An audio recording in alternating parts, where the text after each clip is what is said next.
Hey everybody, it's Paul Striner again. It's 2 weeks into the program. I've got answers to some viewer questions. I got my main meal recipe. It's beer 30 already, and you won't believe what's happened to me when I weighed in.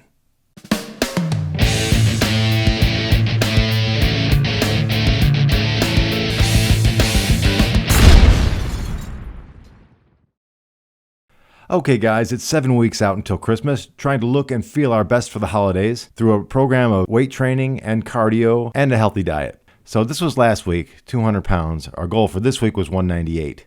I wanted to stay 1,600 calories all week. We did push, pull, legs, off, which was a fasted cardio day, push, pull, legs, off, fasted cardio day. So as far as training goes, we hit everything faithfully to the T. Benchmarks stayed the same. You can see on Wednesday here, pushing, I did 185 times 6. I put so close to 7 because it was so close. If I could get 8 to 10, if I could get 12, 185 incline, I think that'd be respectable for my body weight and for my age. Pull was good. I'm sort of keeping track on some things here too. I'm bringing the squat back. I haven't squatted in years. Man, I've got something bothering my nose. I haven't squatted in years. I've always been a quad dominant physique, which means my legs and thighs are thicker and heavier and more muscle, carry more muscle than the rest of me. And slowly but surely, I'm bringing the legs up in the squat. The squat's going to be my new benchmark. The squat is the granddaddy of all exercises. It's one of the most important ones. Also, one of the most difficult ones to do. It takes determination, to say the least. So I'm here outside of Sky High Sports. I'm taking the kids to jump on some trampolines. Whenever we do that, I always go in too because I get some cardio here. This is where I blew out my knee. The knee's been feeling better. I've doubled up on my glucosamine and chondroitin supplements. So we're going to take it easy, but we're going to go in and try to get the heart rate going and work up a sweat. Okay, so the place is packed right now, but here's what... so here's where I did my damage. They give you a wristband to keep track of how long you've been out there. You pay for an hour, you pay for a 2-hour session, whatever. I'm out here sweating my tail off, getting a great cardio session in. There was about five minutes left on the wristband, and pop, my right knee just went bam, and I was out for a long time. So that's why my squat is very light. I'm babysitting my knees. I've got other issues too. We'll get into more injuries later, but for now, we're going to try to see if we can get warmed back up, get the knees back in shape, and do some jumping. But let's see what happened here as far as the diet goes. Sunday, 1,600. Monday, 1,600. Tuesday, 4,000. Whoa! What happened there? Well, I'll tell you what happened. Once a month, I have a little get-together with some friends at one of the taverns here in town. It's a filmmakers meetup, actors, producers, directors, editors. So I went to this thing thinking, you know what? I'm doing really well on my diet. I weighed in that morning. You can see here at 198, which means I already hit my goal early. So I'm like, okay, I'll have a cheat meal. Or a cheat night, I should say. So I had 3 beers, took some pictures with some friends, photobombed some people. Then on the way home, I bought a 6-pack of this, which I only had 1 of. Then I had a half a roast beef sandwich from the deli, a half of a chicken salad wrap, a small bag of Fritos, and some Halloween candy. This is really terrible. I'm not happy about that, but that's how it went down. So here's what happened. Check this out. So I'm 190 on Tuesday. Cheat night, sandwiches and chocolate and 4 beers. Now listen. I don't have a lot of vices. I'm not a big drug guy. You're not going to find me hanging out till 4 a.m. at the strip club. But there is one thing I do really like.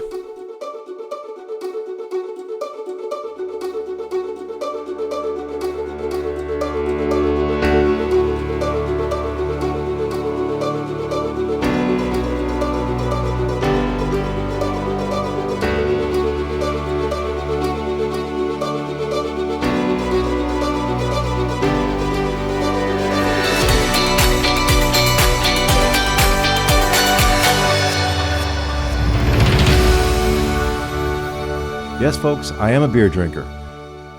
I'm from the Midwest. I'm a Cleveland Browns fan. I think that makes you a beer drinker automatically. I love the color. I love the crisp, cold taste. I love hanging out in that amber lighting over a pool table and dartboards, talking and hanging out with good friends and good people. It's just it's got a culture all of its own. The problem is it doesn't go hand in hand very well with getting shredded or competitive bodybuilding, to say the least. So it's important, I think, to live your life, enjoy your life, and have a well-rounded life, but also keep certain things in check. So let's get back to the spreadsheet and see how we're going to handle this. We see we bumped up to 204 pounds. I just brought the calories right back in line for the next 3 days. I kept track of my benchmarks, had some good workouts, and the weight started dropping back off, down to 201 on Friday. And here was my goal for today, Saturday, 198. Let's go ahead and weigh in, and you're not going to believe what happened.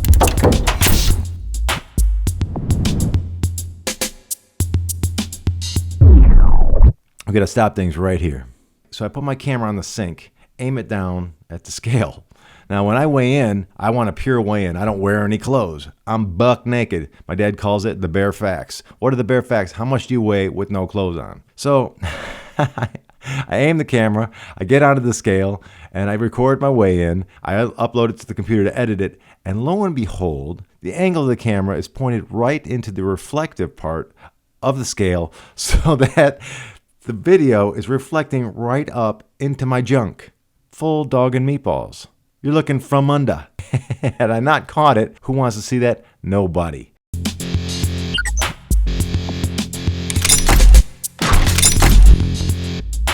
Even though that was after fasted cardio, we did not make our goal on Saturday. Here's what we're going to do this week. We're going to keep the calories the same. Keep our goal at 196. We're going to see how close we can get to it if we stay nice and strict. We've got to make sure our cardio stays in place. This will be the third week of the push-pull legs. And we'll weigh in on Saturday morning before working out and before eating. That's the plan. We're going to see if we can still meet our goal. I don't want to make any crazy predictions. Let's just see what happens. Point is, I think at the percentage of body fat that I'm carrying, I think there's no reason to have a cheat day. Honestly, I was just being lazy. I could have easily stayed clean on my diet. Okay, now it's time for some viewer questions and comments. First up, Kathy from Facebook says, I can't do a long fasted cardio. I tried for years and my blood sugar drops too much. I do alternate HIIT days depending on how my knees feel. Kathy, I'm not a hater against HIIT cardio, which is high intensity interval training. For me, I had two problems. One, I felt it just melted my muscle away. I was trying to preserve muscle while losing fat in preparation for contest, and I just wasn't getting the results I liked.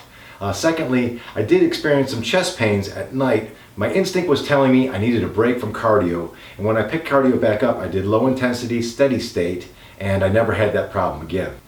What I'm going to do for you is put a link in the description to another YouTube channel from Dave Palumbo, rxmuscle.com, and he does a question and answer thing, and he addressed the high intensity interval training cardio perfectly, and it resonated with me and how I feel about it.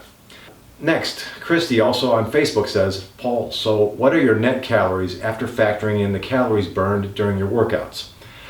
That's a good question. I've thought about all kinds of different ways to try to answer that. My first reaction was, that's a little more than I want to deal with. I think it kind of goes back to my philosophy of I don't dwell over each set, every rep in an extended journal. I just keep certain notes on benchmarks. So I did a little research, and here's what I came up with. Okay, so basically I go online, and I find this calculator, and I plug in all my details. The results are that my maintenance calories are about 3,100.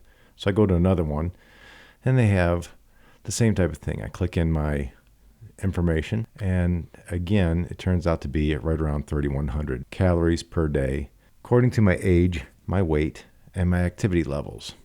So then I Google how many calories in a pound of fat, and I get this nonsense here. 3,500 calories equals about a pound of fat. If my maintenance is 3,100 calories per day, and I'm taking in 1,600, that puts me in a big deficit of 1,500 calories per day. Then you multiply that by 7 days, so that puts me down 10,500 calories, a calorie deficit per week. So you take 10,500 divided by 3,500, that's how many calories to burn a pound, then I should be burning, according to this, 3 pounds per week. Now, also seeing that I'm having a cheat night or a cheat meal once a week, and also seeing that 1,600 calories is probably not exactly accurate. So, all in all, you think about it, if I'm trying to lose 2 to 2.5 pounds, this is probably pretty close. So then I go to this. 1 pound does not equal 3,500 calories. One of the most commonly held diet myths. So, what are you going to do? So, as you can see, after I started researching it, I realized that you do start to spin down into a rabbit hole of more questions than answers. Being consistent with your exercise, being consistent with your diet, tracking your results, and then when you tweak and change one thing at a time, you'll be able to make adjustments that work for you, or find out which adjustments you make don't work for you, like adding protein, adding cardio, taking away either one of the two, that kind of thing. So the whole calorie counting thing is interesting. For me personally, I'd rather just keep it simple. Okay, the next question comes from my mom. My mom says, you talk a lot about what you're eating, but what do you drink? Obviously, anybody into physical fitness and training is going to be drinking a lot of water. I drink bottled spring water. Of course, I recycle my bottles. I even use the bottles in a funnel to put my protein powder in and to put my pre-workout in. That way I don't have an extra shaker cup to wash. 10, maybe 12 bottles a day. When you get into water loading, like before a competition or before a photo shoot or something like that, or before an appearance, it could change. I think the key is during your normal everyday life, drinking a lot of water is great. You don't want to drink too much water and get your stomach bloated and swamped before a big meal. You want to make sure that you don't dilute your stomach acids that do all the digesting, your digestive enzymes and things like that. You want to have those strong to digest and absorb. So not too much water before a big meal. Also, I stopped drinking water about 7 or 8 at night because I don't want to be getting up all night to use the bathroom. I want to get a good night's sleep. Next, Levy from the gym says, I challenge you to... Levy from the gym says, I challenge you to a race to see who can eat 2 dozen Krispy Kreme donuts the fastest and who can cut the resulting weight gain the fastest. Levy, no, I'm not doing that. Maybe after Christmas. All right, next, Kevin asked me this by text. Besides red meat and chicken, what's another good source of protein if I want to stay away from the shakes? Protein shakes are great because they're convenient. But again, I don't consider that a supplement, I just consider that food. Other things you can eat in real food, you can eat things like egg whites, you can do turkey breast, yellowfin tuna, salmon, edamame, that whole sushi thing is good. Tilapia, peanut butter, tofu, and quinoa. Once you've decided what you're going to eat, figure out what kind of carbs and fats are involved so you can make sure your macros don't get way out of whack. Finally, Harry from the gym asked, how do you prepare your chicken? I'm going to show you right now in a quick video. That's it for today, guys. Thanks for watching. Enjoy this, and we'll see you next time when we have more results and more good stuff to talk about.